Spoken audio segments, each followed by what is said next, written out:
ಎಲ್ಲರಿಗೂ ನಮಸ್ಕಾರ. ನಾನು ಇವತ್ತು ತೋರಿಸ್ತಾ ಇರೋದು ಗೌರಿ ಗಣೇಶ ಹಬ್ಬಕ್ಕೆ ಮಾಡುವ ಸಿಹಿ ಕಡುಬು ಹಂಗೆ ಮೋದಕ ತೋರಿಸ್ತಾ ಇದ್ದೀನಿ. ಈಗ ಫಸ್ಟು ಒಂದು ಪಾತ್ರೆಯಲ್ಲಿ 1 ಗ್ಲಾಸ್ ಅಕ್ಕಿ ಹಿಟ್ಟಿಗೋಸ್ಕರ 1.5 ಗ್ಲಾಸ್ ನೀರು ಹಾಕ್ಕೊಂಡು ಒಲೆ ಮೇಲೆ ಇಡ್ತಾ ಇದ್ದೀನಿ. ನೀರು ಕುದೀತಾ ಇರುವಾಗ ಅರ್ಧ ಸ್ಪೂನ್ ತುಪ್ಪ, ಒಂದು ಸ್ವಲ್ಪ ಉಪ್ಪು. ನೈವೇದ್ಯಕ್ಕೆ ನಾವು ಉಪ್ಪು ಹಾಕೋದಿಲ್ಲ ಅಂದರೆ ಅದನ್ನು ಸ್ಕಿಪ್ ಮಾಡ್ಕೊಳ್ರಿ. ಆಮೇಲೆ ನೀರು ಕುದೀತಾ ಇರುವಾಗ ಅಕ್ಕಿ ಹಿಟ್ಟನ್ನು ಈ ಥರ ಕಲಿಸ್ಕೊಳ್ತಾ ಹಾಕ್ಕೊತಾ ಇರಬೇಕು. ಈ ಥರ ಚೆನ್ನಾಗಿ ಕಲಿಸ್ಕೊಂಡ್ಮೇಲೆ ಒಂದು ಪ್ಲೇಟ್ ಮುಚ್ಚಿಬಿಟ್ಟು ಒಂದು 2 ನಿಮಿಷ ಕುದಿಯೋದಕ್ಕೆ ಬಿಡಬೇಕು.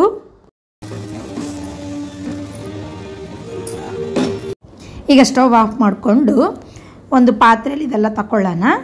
ಬಿಸಿ ಇದ್ದಾಗಲೇ ಒಂದು ನೀರು ಕುಡಿಯೋ ಗ್ಲಾಸ್ ಇರುತ್ತಲ್ಲ ಅದನ್ನು ರಿವರ್ಸ್ ಮಾಡಿ ಈ ಥರ ಒತ್ಕೋಬೋದು, ಸ್ಮೂತ್ ಆಗೋಗೋಸ್ಕರ, ಕಡುಬು ಮಾಡುವಾಗ ಒಡೆಯೋದಿಲ್ಲ ಅಂಥೇಳಿ.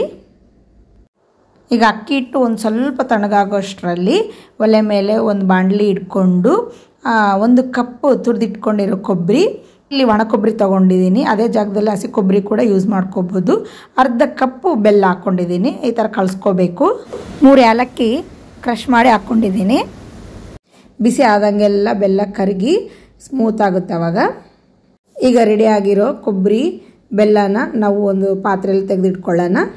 ಅಷ್ಟರೊಳಗೆ ಇಲ್ಲಿ ಕೂಡ ಸ್ವಲ್ಪ ಅಕ್ಕಿ ಹಿಟ್ಟಿದ್ದು ಸ್ವಲ್ಪ ಬಿಸಿ ಕಮ್ಮಿ ಆಗಿದೆ. ಈಗ ಕೈಯಿಂದ ಈ ಥರ ನಾದ್ಕೊಳ್ಳೋಣ.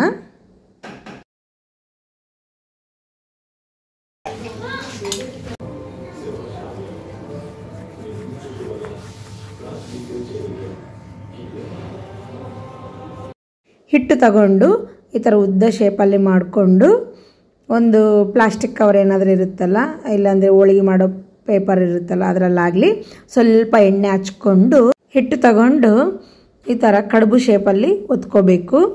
ಕೈಗೆ ಸ್ವಲ್ಪ ಎಣ್ಣೆ ಆಗಲಿ ತುಪ್ಪ ಆಗಲಿ ಹಚ್ಕೊಂಡು ಈ ಥರ ಪ್ರೆಸ್ ಮಾಡ್ಕೋಬೇಕು.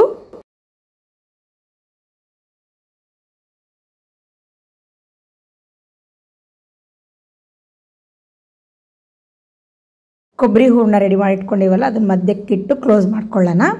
ಸೇಮ್ ಇದೇ ಪ್ರಾಸೆಸ್ಸೇ. ಎಲ್ಲ ಈ ಥರ ಪ್ರೆಸ್ ಮಾಡ್ಕೊಂಡ್ಮೇಲೆ ಆನ್ಲೈನಲ್ಲಾಗಲಿ ಹೊರಗಡೆ ಮಾರ್ಕೆಟಲ್ಲಾಗಲಿ ಕರ್ಜಿಕಾಯಿ ಪ್ರೆಸ್ಸರ್ ಅಂತೇಳಿ, ಕರ್ಜಿಕಾಯಿ ಮಾಡೋದು ಮೌಲ್ಡ್ ಅಂತೇಳಿ ಸಿಗ್ತಾವಲ್ಲ, ಅದರಲ್ಲಿ ಕೂಡ ಮಾಡ್ಬೋದು.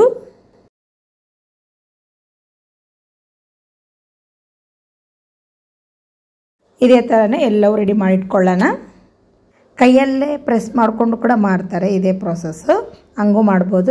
ಇಲ್ಲಾಂದರೆ ಈ ಥರ ಪ್ಲಾಸ್ಟಿಕ್ ಕವರ್ ಮೇಲೆ ಈ ಥರ ಈಸಿಯಾಗಿ ಕೂಡ ಮಾಡ್ಕೋಬೋದು. ಈಗ ಅದೇ ಥರನೇ ಇನ್ನೊಂದು ಮಾಡೋದು ತೋರಿಸ್ತಾ ಇದ್ದೀನಿ. ಕೈಗೆ ಎಣ್ಣೆ ಹಚ್ಕೊಂಡು ಈ ಥರ ಪ್ರೆಸ್ ಮಾಡಿಕೊಂಡು ಕಡುಬು ಶೇಪಲ್ಲಿ ಮಾಡಿ ಹೂರಣ ಹಿಡ್ಕೊಂಡು ಕ್ಲೋಸ್ ಮಾಡ್ಕೊತಾ ಇದ್ದೀನಿ. ಹಿಟ್ಟು ಸ್ವಲ್ಪ ಸ್ಮೂತ್ ಇರಬೇಕು, ಹಂಗಾದರೆ ಸ್ಕ್ರ್ಯಾಕ್ಸ್ ಬರೋದಿಲ್ಲ. ಹಿಟ್ಟೇನಾದರೂ ಡ್ರೈ ಆಗಿ ಉದುರಾದ್ರೆಗಿನ ಸ್ವಲ್ಪ ನೀರು ಸುಂಕರಿಸ್ಕೊಂಡು ಮಾಡ್ಕೋಬೋದು. ಜಾಸ್ತಿ ಕ್ವಾಂಟಿಟಿಯಲ್ಲಿ ಮಾಡುವಾಗ ಸ್ವಲ್ಪ ಹಿಟ್ಟು ತಗೊಂಡು ಈ ಥರ ಮಾಡ್ತೀವಿ. ಇನ್ನೂ ಸ್ವಲ್ಪ ಹಿಟ್ಟು ಉಳಿದಿರುತ್ತಲ್ಲ, ಅದೇನಾದರೂ ಪೂರ್ತಿ ಡ್ರೈ ಆಗಿದ್ದರೆ ಸ್ವಲ್ಪ ಬಿಸಿ ನೀರಿಂದ ನಾದ್ಕೊಂಡ್ರೆ ಚೆನ್ನಾಗಿ ಬರ್ತವೆ. ಕೊಬ್ಬರಿ ಬೆಲ್ಲ ಹಾಕಿದ್ದೀವಿ, ಡೀಪ್ ಫ್ರೈ ಮಾಡ್ತಾ ಇಲ್ಲ, ಬೇಯಿಸ್ಕೊತಾ ಇದ್ದೀವಲ್ಲ, ಆರೋಗ್ಯಕ್ಕೆ ಇದು ಒಳ್ಳೆಯದು.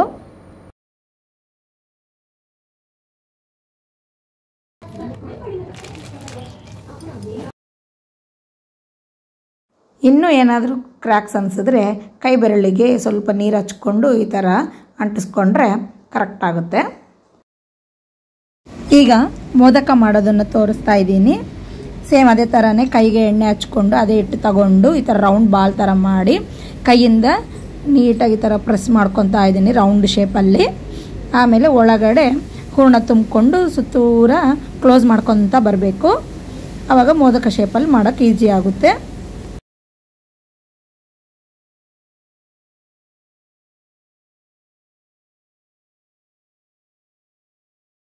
ಸುತ್ತೂರ ಈ ಥರ ಕ್ಲೋಸ್ ಮಾಡಿಕೊಂಡು ಮೋದಕ ಶೇಪಲ್ಲಿ ಮಾಡ್ಕೊಂಡಿದ್ದೀನಿ. ಮೋದಕ ಮಾಡೋದು ಕೂಡ ಮೌಲ್ಡ್ ಬರ್ತಾವಲ್ಲ, ಇವಾಗ ಅದರಲ್ಲಿ ಬೇಕಿದ್ರೆ ಮಾಡ್ಕೋಬೋದು, ಇಲ್ಲ ಅಂದರೆ ಈ ಥರ ಕೈಯಲ್ಲೇ ಮಾಡ್ಕೋಬೋದು.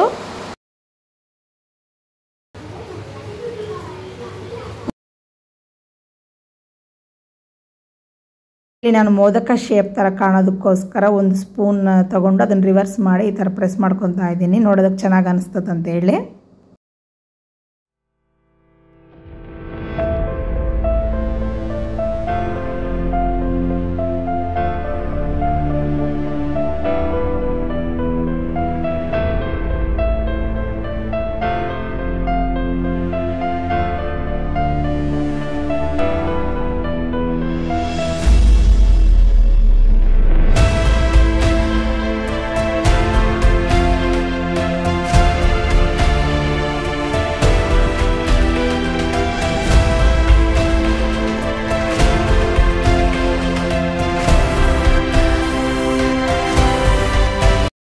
ಸ್ವಲ್ಪ ಆ ಥರ ಮಾಡ್ಕೊಂಡ್ಮೇಲೆ ಈಗ ಸ್ಟವ್ ಮೇಲೆ ಒಂದು ಪಾತ್ರೆ ಇಟ್ಟು ಅದರೊಳಗೆ ಸ್ವಲ್ಪ ನೀರು ಹಾಕಿ ರೆಡಿ ಮಾಡಿ ಇಟ್ಕೊಂಡಿರೋವೆಲ್ಲ ಒಂದು ಪ್ಲೇಟ್ಗೆ ಎಣ್ಣೆ ಹಚ್ಕೊಂಡು ಈ ಥರ ಬೇಯಿಸ್ಕೋಬೇಕು. ಇಲ್ಲ ಅಂದರೆ ಇಡ್ಲಿ ಪ್ಲೇಟ್ಸ್ ಇರ್ತಾವಲ್ಲ, ಇಡ್ಲಿ ಪ್ಲೇಟ್ಸ್ಗೂ ಎಣ್ಣೆ ಹಚ್ಕೊಂಡು ನಾವು ಮಾಡಿಟ್ಕೊಂಡಿರೋವೆಲ್ಲ ಜೋಡಿಸ್ಕೊಂಡು 3-4 ಪ್ಲೇಟ್ ಒಂದೇ ಸಲ ಇಟ್ಟು ಬೇಯಿಸ್ಕೋಬೋದು. ಮೀಡಿಯಮ್ ಫ್ಲೇಮಲ್ಲಿ 10-15 ನಿಮಿಷ ಬೇಯಿಸ್ಕೊಂಡ್ರೆ ಸಾಕು. ಈ ಥರ ರೆಡಿ ಆಗ್ತಾವೆಲ್ಲ. 10-15 ನಿಮಿಷ ಬೇಯಿಸ್ಕೊಂಡ್ಮೇಲೆ ಸ್ಟವ್ ಆಫ್ ಮಾಡಿಕೊಂಡು ಒಂದು 5 ನಿಮಿಷ ಬಿಟ್ಟು ತೆಗಿಬೇಕು. ಆವಾಗ ತೆಗಿಯೋದಕ್ಕೆ ಚೆನ್ನಾಗಿ ಬರ್ತವೆ. ಇನ್ನು ಸ್ವಲ್ಪ ಮಾಡ್ಕೊತಾ ಇದ್ದೀವಿ. ಇಲ್ಲಿ ನಮ್ಮಮ್ಮ ಕೈಯಿಂದ ಮಾಡ್ತಾ ಇದ್ದಾರೆ. ಈ ಥರ ಆದರೂ ಮಾಡ್ಕೋಬೋದು. ಇಲ್ಲ ಅಂದರೆ ನಾನು ಪ್ಲಾಸ್ಟಿಕ್ ಕವರ್ ಮೇಲೆ ಎಣ್ಣೆ ಹಚ್ಚಿ ಪ್ರೆಸ್ ಮಾಡ್ಕೊಂಡಿದ್ನಲ್ಲ, ಒತ್ಕೊಂಡಿದ್ನಲ್ಲ, ಆ ಥರ ಆದರೂ ಮಾಡ್ಕೋಬೋದು.